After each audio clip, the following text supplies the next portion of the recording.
Welcome to the Research Culture Uncovered podcast, where in every episode we explore what is research culture and what should it be.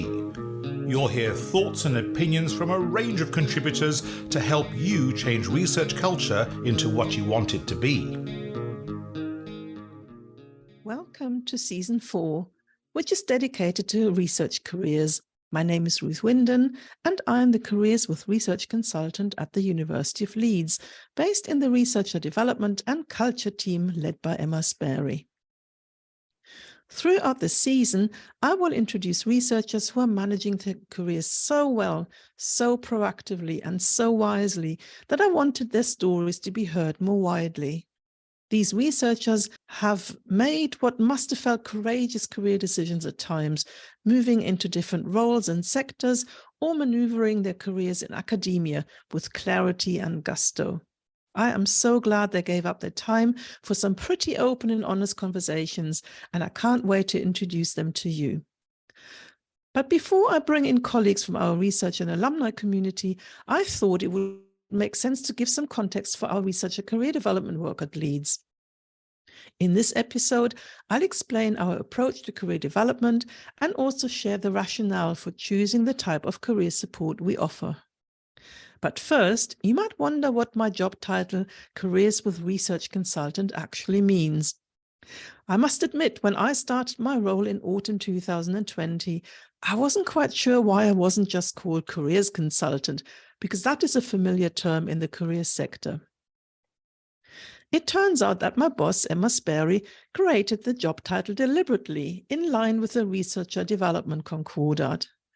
The Concordat states clearly that a research career is a strong foundation for many different career directions, with academia being one of many, and by no means the only one. My job title acknowledges that researchers' careers are broad, diverse, and a launchpad for many future career choices, whatever that choice may be. My title also validates that Leeds values and supports all career paths equally, whatever direction our researchers choose. If you're new to the researcher development space or a new researcher, you might wonder why this emphasis on career choice is such a big deal. For decades, there has been an implicit and explicit bias towards academic research, an academic career being the gold standard, regarding every other career choice as second-rate. Over time, there has been a real shift of perception and much broader acceptance that researchers can fulfill their potential and aspirations in a multitude of roles, sectors, and employment contexts. Looking at the most pressing problems the world faces, it is easy to see how much scope there is for our researchers to use their expertise and help resolve issues that affect our lives and threaten the existence of our planet. I believe it's our responsibility as researcher developers, in partnership with our researchers, research leaders and managers, to help researchers recognize the breadth of opportunities open to them. The central question is, how can we help researchers make sound choices that are right for them? How can we help them maneuver the fast-moving employment landscape and the rapid technological changes that impact so many professions? All this is easier said than done. You just have to look at the explosion of AI tools such as ChatGPT and their profound impact on all of our careers. I believe that researchers are ideally placed to prepare for, master, shape, and take advantage of these developments. So there's never a dull moment in supporting researchers' career development as the world changes at such a ferocious speed. One of the real challenges is to stay ahead of the game. So what's our approach towards career development for researchers? First of all, it is closely aligned to the Researcher Development Concordat, to which the university signed up in 2019. If you'd like to find out more about the Concordat, Emma Sperry has done a super helpful podcast episode just on the Concordat. In 12 minutes, Emma gives a really useful overview and explanation of what the Concordat is, why it matters to researchers, research leaders, institutions, and funding bodies. I'll put the episode link into the show notes. So when it comes to our approach to career development for researchers, I want to highlight 5 areas. Number 1, working in partnership. Number 2, need over role or grade. Number 3, finding the balance of support and challenge. Number 4, a broad and inclusive offering. And lastly, number 5, creating opportunities for deep transformation. I'll explain each one of them in more detail, and that will give you a flavor of what we do, how we do it, and why we do it. Let me explain what I mean by these. Working in partnership. Working in partnership with researchers, research leaders, and research enablers is crucial for us. To continually develop our offering, to ensure the content, timing, and delivery mode meet our researcher community's needs, and to facilitate their career development. We appreciate that researchers are a diverse group and that their needs vary widely. We need to be flexible in what we offer, when we offer it, and how we offer it. For instance, we will never go back to facilitating career development exclusively on campus again, since the engagement with our online programs has been so much greater across the board since the pandemic, from those who live far away from campus or do field research abroad, those with caring responsibilities, or those who find it easier to engage in an online forum than participating in an in-person workshop. Equally, we also hear loud and clear that many researchers miss the in-person events, and so do I. So it's all about striking the right balance. We will continue to experiment, try new ways of engaging, and learn together with our community. There is just not one solution that fits all. The second aspect of our work is need over role or grade. For years, we have offered career development to specific cohorts, separately depending on their role or grades and whether they are postgraduate researchers or postdocs or research fellows. These days, we still offer group-specific support in line with specific roles where it makes sense, but we're also much more open to bringing different groups of our researcher community together for shared learning about their career development. These joint activities help people in different research roles learn from each other, recognize where they are on their career path, and foster collaboration. For instance, on my imposter mindset workshops, it is a real eye-opener for postgraduate researchers or postdocs new in their jobs to hear that lecturers also struggle with feeling inadequate at times, just like them. These shared experiences break down barriers, create a greater sense of understanding, and also foster a better research culture. As long as I, as a facilitator, ensure that the most experienced participants also walk away with useful insights, the mixed format can work really well. That's why we embrace need over job role whenever appropriate. The third aspect of our role is finding the balance of support and challenge. Throughout my professional life, I have worked with the researcher community as an external supplier, but never as part of the researcher community until I joined Leeds. Most of my experience as a career management coach has been with organizational and individual clients in other sectors and across levels of seniority up to CEO.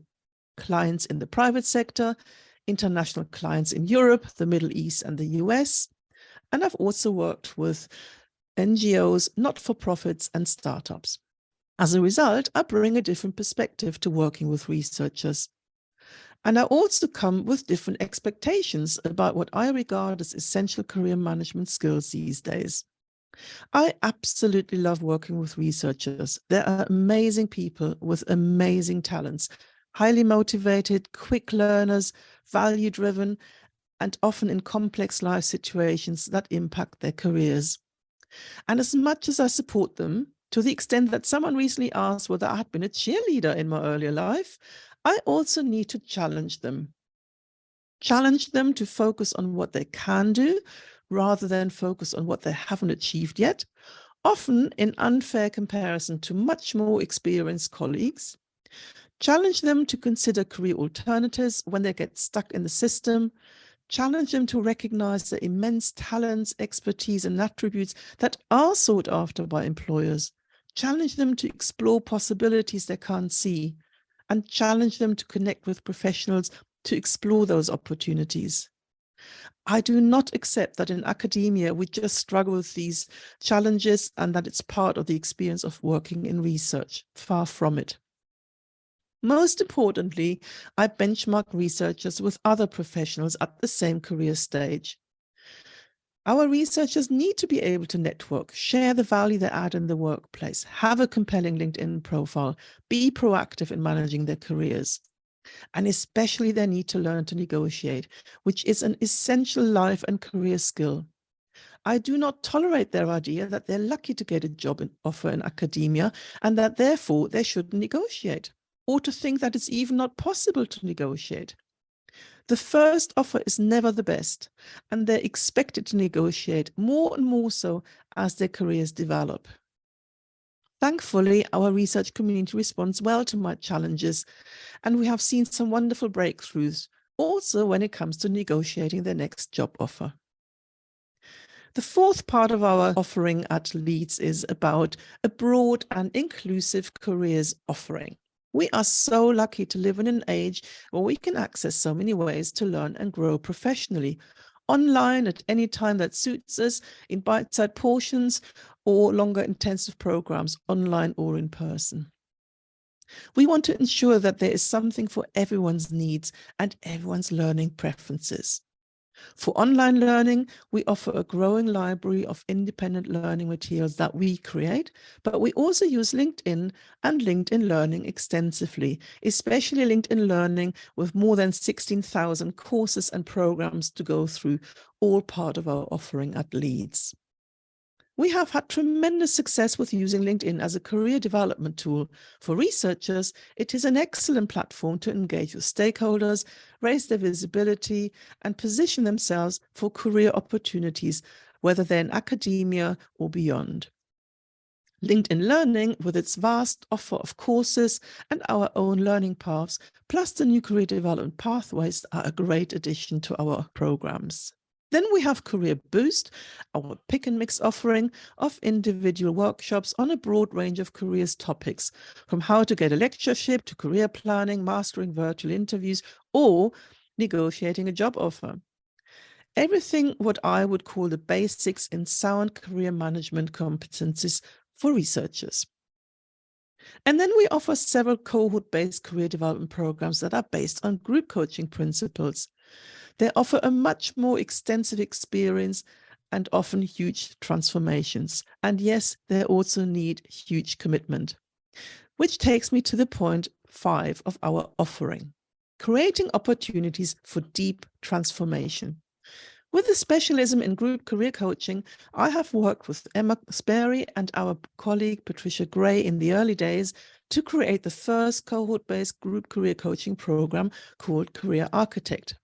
Over the years, it has become our flagship program, and we now have almost 175 researchers who've gone through the program successfully. It is a real deep dive into making well-informed career transitions. It's for a group of 12, and it lasts 6 months.